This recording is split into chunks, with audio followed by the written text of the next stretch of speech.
Professor Ricardo, bom dia, seja muito bem-vindo, professor, tudo bem? Tudo bem, bom dia Flávia, bom dia Meg, bom dia Darcy, bom dia os nossos ouvintes, telespectadores. Hoje a voz está um pouquinho mais... O nosso também, tá difícil. Tá difícil, né? Tempo seco, né, professor? Seco, por mais cuidados que a gente tenha, hoje ficou essa rouquidão aqui. Todo mundo está sentindo. Voz de locutor, né? Uma voz grave, né, uma professor? voz mais grave. E hoje o nosso tema é um tema muito importante. O professor Ricardo já estava contando aqui pra gente que tem números atualizados e a gente precisa prestar muita atenção. Diabetes, você sofre desse problema, sabe como que tá a sua questão da diabetes? Então, o professor Ricardo vai trazer pra gente todas as informações e lembrando que você pode participar, né, Meg? Isso mesmo, mande a sua pergunta, a sua dúvida através do nosso WhatsApp, que é o 17 98806 0913. Professor Ricardo, vamos começar explicando se existe grupo de risco, se diabetes pode ser hereditário, professor? Sim, vamos tentar deixar mais claro para o nosso público. Existe hoje 3 tipos de diabetes mais comum. O primeiro é uma diabetes que nós nascemos com ela, é chamado de autoimune. Então as crianças nascem com esse probleminha. O pâncreas é o nosso órgão que produz insulina. Tá. Quem é a insulina? É aquele hormônio que pega a glicose do sangue e leva para dentro da célula. A nossa célula precisa de energia, Flávia. E essa energia vem da glicose, de alimentos que nós consumimos, que são os carboidratos. Pão, macarrão, todo tipo de alimento à base de farinhas. Tá. Então são os carboidratos. Tem muita glicose. E essa glicose vai para dentro da célula. Se o meu pâncreas não produz adequadamente essa insulina, eu vou ter dificuldade de carregar a glicose para dentro da célula. Então existem crianças que nascem com essa doença autoimune. Nossa. Nosso sistema imunológico ataca o pâncreas e a gente não produz insulina.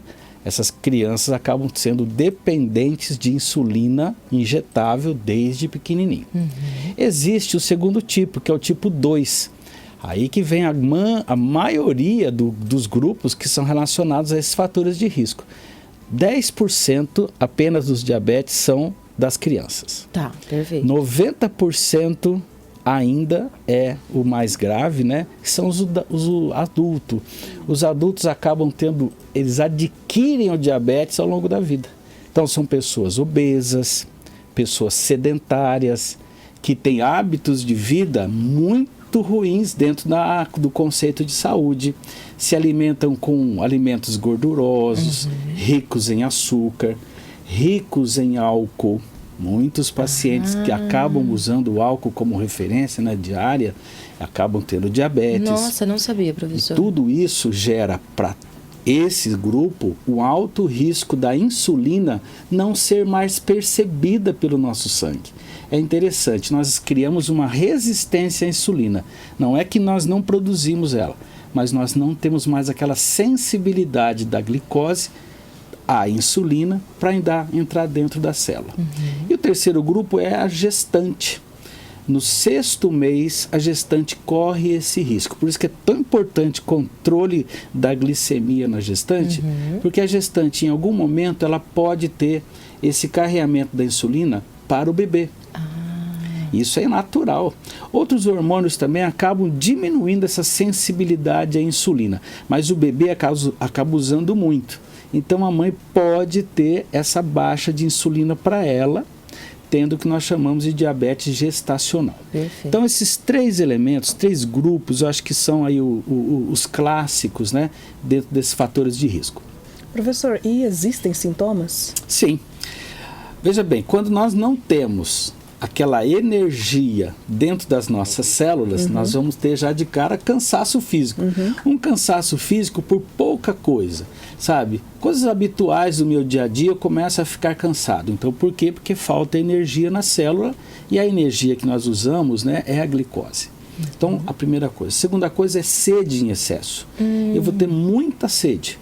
E isso também gera um aumento da fome. Você fala, puxa, mas eu estou tomando água direto, né? Que bom, né? Ó, tudo bem se você tomar, mas quando você começa a ter boca seca e aquela necessidade de tomar água o dia inteiro, pode ser já um sintoma importante. Outra coisa é urinar também de forma continuada. Muita urina também pode ter relação com a diabetes. Agora, uma coisa que é muito grave é formigamento nas extremidades dos pés. Por quê? Pode ser um sinal de uma neuropatia, ou seja, o excesso de açúcar no sangue já está corroendo os nervinhos periféricos. E aí a pessoa começa a ter baixa de sensibilidade e tem o formigamento de extremidades. Então nós temos que tomar cuidado com esses sinais, esses sintomas que são muito frequentes em quem já tem esses sinais da diabetes. Certo. Professor Ricardo, já temos participação de ouvintes, telespectadores. A Fernandinha pergunta o seguinte: quando a pessoa tem picos de glicose, por exemplo, em exame dá 239, no dia seguinte dá 90, quando são esses picos, já é um alerta? A pessoa já precisa tomar cuidado? É um alerta. O médico, o que ele vai fazer? Quando ele percebe esses picos, eles vão investigar o que aconteceu pré-exame. Tá. Porque pode ser que a pessoa tenha se alimentado de uma forma um pouco mais exagerada, ou antes do exame ter não tomado cuidado de comer doces e tal. Entendi. Então isso pode representar um pico no exame. Mas o que ele faz? Ele vai monitorar um pouquinho a mais. Então ele vai pedir um exame uma vez por mês. Ele vai monitorando mais frequentemente para ver se esse pico foi só um pico ocasional. Voltar para 90, 99 é ótimo. Significa que o nosso organismo conseguiu equilibrar. A gente chama de homeostase. Mas é sempre importante que a própria paciente ela faça esse paralelo. Olha, eu tive um pico e eu estou tendo essa boca seca, eu estou tendo essa falta, essa sede excessiva, eu estou tendo esse cansaço. Aí o médico vai fazer novos exames seriados para monitorar se aquilo foi um pico casual ou se, infelizmente, ela já está tendo uma diabetes efetiva. Professor, que risco que a diabetes traz para a nossa saúde? O que ela pode causar, além desse desconforto, desses sintomas? O que ela causa? É assim, eu posso dizer que a diabetes é uma das piores doenças metabólicas nossas que geram catástrofes. Por quê? Ela vai deteriorando os pequenos vasos arteriais nossos. Porque é como se nós tivéssemos, eu vou usar essa expressão para o nosso ouvinte entender. Quando a gente está com excesso de açúcar no sangue, é como se nós tivéssemos ali um sangue tão ácido como uma espécie de soda cáustica. E lá nas periferias das arteríolas, nas artérias menores, ele vai causando desgastes. Por isso, por exemplo, que você tem o tal do formigamento, porque pode gerar esse desgastes nos nossos nervinhos periféricos. Ou então causar a dificuldade de irrigação sanguínea. Aí qualquer machucadinho de extremidade pode, na verdade, gerar um machucadão, necrosar e ter o risco da amputação. Nossa, professor. Muitos pacientes diabéticos que não têm o controle efetivo, ele passa a ter o risco de amputação.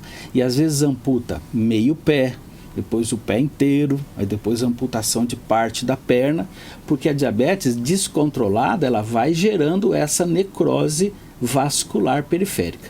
Se fosse uma coisa músculo-esquelética, né, a gente teria um outro elemento de controle. Mas, por exemplo, eu posso ter um infarto, porque as artérias do coração podem gerar essa deterioração. Eu posso ter o AVC, que é o acidente vascular encefálico, não é? Por essa deterioração. Nossa, é muita coisa. E uma das doenças, acho que mais graves, além do infarto, pode ser, mas a insuficiência renal. Porque esse excesso de açúcar pode deteriorar os rins, aqueles néfrons, que são as células que fazem a filtragem do nosso sangue.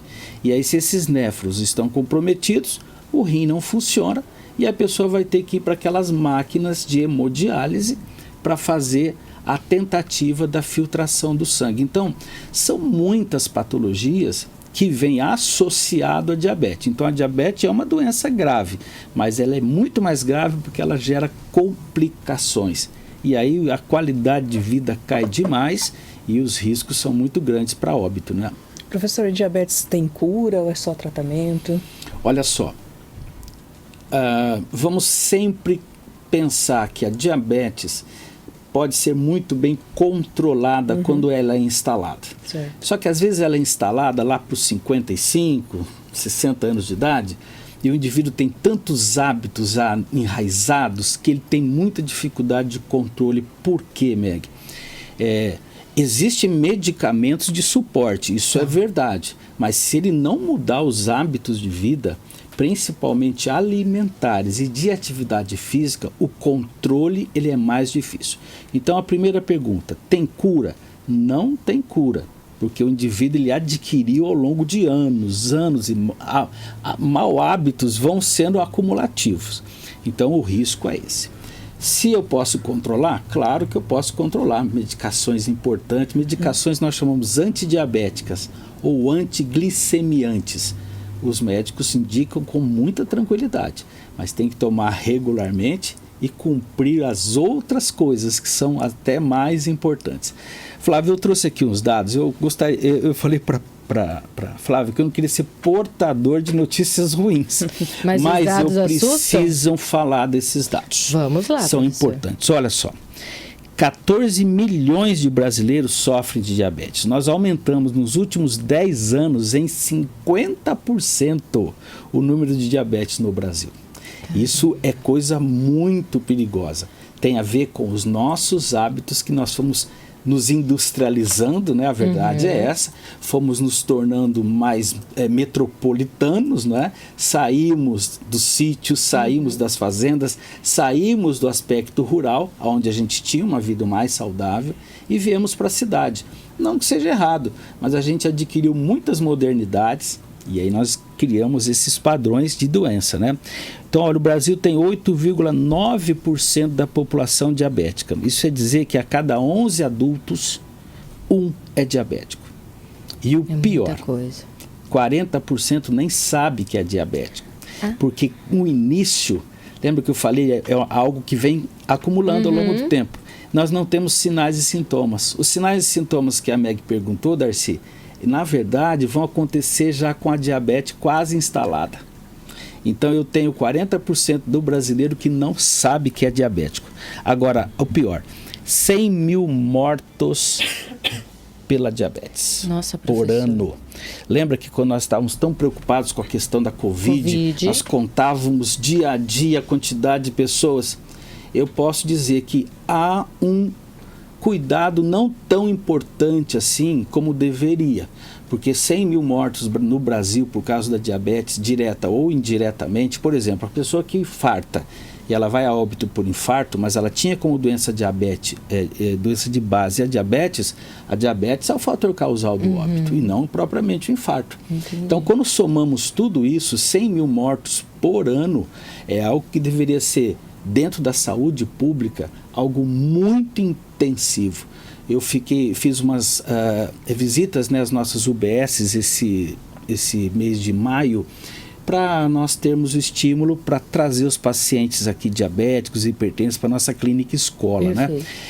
E é unânime, nós fomos em 15 UBSs, é unânime entre os médicos que estavam lá nos recebendo, né? A hipertensão arterial e a diabetes são as duas doenças que mais preocupam dentro do Votuporanga. E uma está ligado diretamente à outra. Mas o que está mais preocupante é a questão da obesidade, que também tem uma relação direta com a diabetes, com a hipertensão, e também as questões que envolvem o sedentarismo. Então, nós temos que falar sobre isso um pouquinho também. É isso, professor. De forma rápida, para a gente terminar, prevenção. O que eu faço para evitar diabetes? Corto doce ou então, vamos com lá. moderação? Claro, são 3 pilares fundamentais. Primeiro, mudar os hábitos de vida. E mudar os hábitos de vida estão tudo relacionado com uma melhor alimentação, a atividade física regular e o controle do estresse. Porque são essas 3 coisas que são os pilares de, infelizmente, quando estão alterados, gerar essas doenças metabólicas, né? Então, o nosso público ele sabe muito bem já desse tripé. Atividade física regular todos os dias, pelo menos de 30 a 40 minutos, nem que for uma caminhada simples, fundamental. Alimentarmos de alimentos menos gordurosos, menos açucarados, eliminar os refrigerantes, né, que tem muito açúcar, e ter uma ingesta mais de alimentos naturais, alimentos reais e verdadeiros, né? E fugir do estresse. Claro que é difícil, mas atividades físicas, alguma atividade que destampe, né? Nós temos possibilidade de ter tantas coisas que possam fazer a gente ficar com menos pensamentos acelerados, não é verdade? Sim. É mais ou menos essa regra básica, né, que todos nós deveríamos ter. Muito bom, quero agradecer muito a presença do professor Ricardo. Professor Ricardo, está saindo de férias, né, professor? Eu estou saindo de férias, mas antes eu queria dar um abraço importante. Pode ser? Pode, claro. Eu queria dar um abraço para a dona Ana. Sabe quem é a dona Ana? Tô sabendo, a mãe Ela da Pri. mãe da Priscila. Eu encontrei com ela na festa do Arraiá da Unifev, né? E nós conversamos bastante. Ela elogiou muito o quadro de saúde, diz que nos acompanha constantemente e não só nos acompanha, ela orienta os parentes e familiares. Ai, que Dona Ana, delícia. vai um abraço muito especial de toda a bancada aqui e principalmente o meu.